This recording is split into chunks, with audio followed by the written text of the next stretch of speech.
سب سے پہلے میں 3 ایشوز ہیں ان کو ٹیگ کرنا چاہتا ہوں۔ پہلا ایشو یہ ہے کہ یہ کہا گیا کہ زمان پارک کے اندر 40 دہشت گرد ہیں، گن بھی لیے انہوں نے۔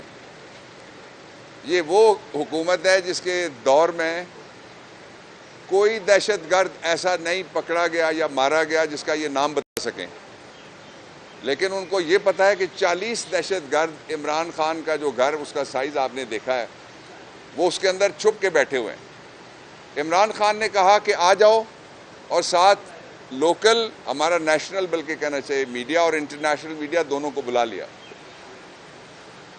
اس دوران ایک واقعہ ہوا جو پاکستان کے سارے لوگوں کی آنکھیں کھولنے کے لیے کافی ہے، دنیا کی آنکھیں کھل گئی ہیں۔ نون لیگ کا لیڈر ایک ٹیلی ویژن پہ بیٹھتا ہے، وہ کہتا ہے اب وہ چھاپا جو مارنے کا ٹائم تھا وہ گزر گیا۔ عمران خان نے بلف کال کر لیا، میڈیا آ کے بیٹھ گیا۔ عمران خان نے کہا کہ اگر میرے گھر میں دہشت گرد ہیں تو مجھے بھی بچنے کا موقع ملے گا، آؤ ڈھونڈو، لیکن حملہ مت کرو، وارنٹ لے کے آؤ۔ وارنٹ لکھا ہوا ہے کوڈ آف کرمنل پروسیجر میں، اور چادر اور چار دیواری کا تحفظ جو انہوں نے برباد کر کے رکھ دیا وہ لکھا ہوا ہے آئین میں۔ تو ٹی وی پہ بیٹھ کے نون لیگ کا اور پی ڈی ایم کا ایک لیڈر یہ کہتا ہے کہ یہ جو دہشت گرد برآمد ہو چکے ہیں زمان پارک سے، آپ نے دیکھا ہے وہ کلپ، یعنی اس طریقے سے ان کی تیاری تھی کہ دہشت گرد اپنے ساتھ لے کے جائیں گے اور دہشت گردوں کو پھر وہاں سے برآمد کریں گے۔ ایک دوسرا یہ ہے کہ میں ان سے پوچھنا چاہتا ہوں، وہ کہتے ہیں کہ جی دہشت گرد ہم نے ڈھونڈ لیے۔ آپ نے ارشد شریف کے قاتل تلاش کیے؟ دہشت گرد تو آپ نے گھر بیٹھ کے 40 دوسرے کے گھر میں تلاش کر لیے نا، تو آپ کے پاس اتنے ذرائع ہیں، آپ نے ارشد شریف کے قاتل تلاش کیے؟ مجھے آپ یہ بتائیں، آپ تیسری دفعہ اس کے بعد گورنمنٹ میں آئے ہیں، کیا آپ نے ماڈل ٹاؤن کے قاتل تلاش کیے؟ مجھے آپ یہ بتائیں کہ آپ نے 2 دفعہ گورنمنٹ آپ کی رہی ہے، آپ نے نواز شریف کی بیماری تلاش کر لی کہ اس کو مرض کیا ہے؟ مجھے آپ یہ بتائیں کہ آپ نے یہ تلاش کر لیا کہ ساری دنیا کے اندر جو بجلی ہے وہ سستی ہے، پیٹرول ہے وہ سستا ہے، گیس ہے وہ سستی ہے، روٹی ہے وہ سستی ہے، چیزیں ہیں وہ سستی ہیں، آپ کی یہاں مہنگی ہیں، سب سے زیادہ مہنگی ہیں، وہ آپ نے مہنگائی کی وجہ تلاش کر لی۔ مجھے آپ یہ بتائیں کہ آپ نے کیا یہ تلاش کر لیا کہ جس کے لیے بہت زبردست قسم کا بیان دیا تھا لوگوں نے، اور یہ کہا تھا کہ جب وہ آئے گا تو ڈالر 100 پہ آ جائے گا، تو کیا ڈالر کو 100 پہ لے کے آیا؟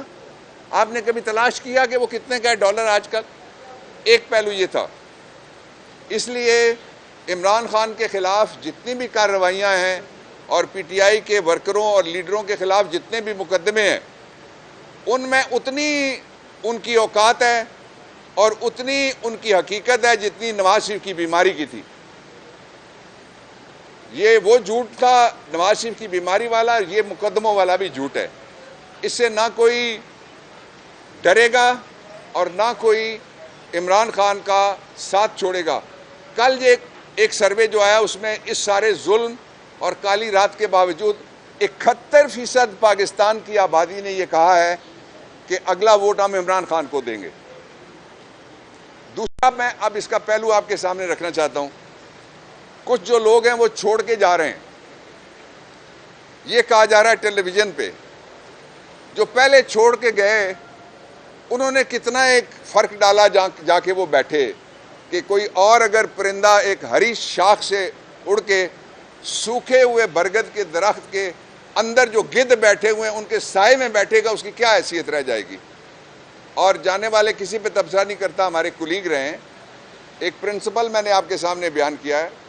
میں دوسری بات آپ کو یہ بتانا چاہتا ہوں کہ جو جائے گا ٹیسٹڈ اور ٹرائیڈ پاکستان کی جو یوتھ ہے، جس طرح سے مراد شہید کو ٹکٹ ملا تھا، جس طرح سے فاروق حبیب کو ٹکٹ ملا تھا، جس طرح سے اب عثمان ڈار کو ٹکٹ ملا ہے، جس طرح سے سیالکوٹ کے ایک اور جوان کو جو لاہور میں رہتا ہے اس کو ٹکٹ ملا ہے، جو یوتھ ہے اس کو ٹکٹ ملیں گے، نئے چہرے جو سامنے آئیں گے نئی انرجی کے ساتھ، وہ نئے حالات کے لیے زیادہ فٹ ہوں گے۔ اس لیے اگر کسی کو غلط فہمی ہے کہ پاکستان تحریک انصاف کو تقسیم کیا جا سکتا ہے، مختصر کیا جا سکتا ہے، -1 کیا جا سکتا ہے، دور کر لے۔ تیسری بات بہت امپورٹنٹ ہے، یہ کہا گیا کہ عمران خان ملک چھوڑ جائیں گے۔ یہ کہہ کون رہا ہے؟ جعلی شیر کہہ رہا ہے، جو 2 دفعہ بھاگا ہے اپنے کارکن اکیلے چھوڑ کے۔ اس کو تو کارکن روکتے ہیں باہر نہ نکلو، وہ باہر نکلتا ہے۔ وہ اصلی معنوں میں اللہ کے اوپر توکل رکھنے والا وہ آدمی ہے۔ اور ہم بھی آپ کے سامنے کھڑے ہیں، پورے شہر میں ہم موجود ہیں، ہر عدالت میں ہم جاتے ہیں۔ کیوں ڈریں گے بھائی؟ ہمیں ڈرا کون سکتا ہے؟ اللہ سے ڈرنا چاہیے، جس کے پاس عزت ذلت ہے، جس کے پاس رزق کی تنگی اور فراخی ہے، جس کے پاس موت و حیات کا اختیار ہے۔ اس سے نیچے کسی سے نہیں ڈرنا چاہیے، لوگوں کا احترام کرنا چاہیے۔ اور میں حیران ہوں کہ ایک ہی منترا چلا ہوا ہے جی، اداروں کی عزت کرو۔ اداروں میں کیا یہ ادارہ شامل نہیں ہے جس پہ آپ کھڑے ہیں اور میں کھڑا ہوں؟ اس کی عزت نہ کرو۔ اور پھر میں اس تصور کے خلاف ہوں، قائد اعظم نے یہ کہا ہوا ہے، انہوں نے کہا کہ اداروں کی ذمہ داریاں ہوتی ہیں، اس لیے کہ ان کو تنخواہ ملتی ہے۔ عزت لوگوں کی ہوتی ہے جو تنخواہ دیتے ہیں۔ لوگوں کے آپ کپڑے اتاریں، لوگوں کو آپ سڑکوں پہ گھسیٹیں، لوگوں کے آپ دروازے توڑیں، اور آپ یہ کہیں کہ آپ بڑی جمہوری حکومت ہیں۔ اور پھر آخری جو میں آپ کے سامنے رکھنا چاہتا ہوں ایشو، اس کے اوپر ہم اس کو چیلنج کرنے لگے ہیں، اس لیے کہ جو 90 دن کے بعد جو حکومتیں 90 دن کے بعد جو حکومتیں ابھی بیٹھی ہوئی ہیں، وہ آئین مسلسل توڑ رہی ہیں، اور مسلسل آئین توڑنا مسلسل سنگین غداری ہے۔ یہ میرے لفظ نہیں، آئین کے آرٹیکل 6 کے لفظ ہیں۔ اور انہوں نے، ان کا حوصلہ ذرا دیکھنا، وہ تصویر آپ لوگوں نے چلائی ہے، میں نے دیکھی ہے، جس میں یہاں ہماری ریگولر فوج، ریگولر پولیس نہیں کھڑی، ایک پرائیویٹ لشکر ہے، اس میں ایک آدمی نے اوپر موبائل رکھا ہوا ہے، نیچے ڈائری رکھی ہوئی ہے، اس کے نیچے پتہ نہیں کیا رکھا ہوا ہے، اور ساتھ اس نے ایک پسٹل لٹکایا ہوا ہے، شرائع دستور پہ ہے۔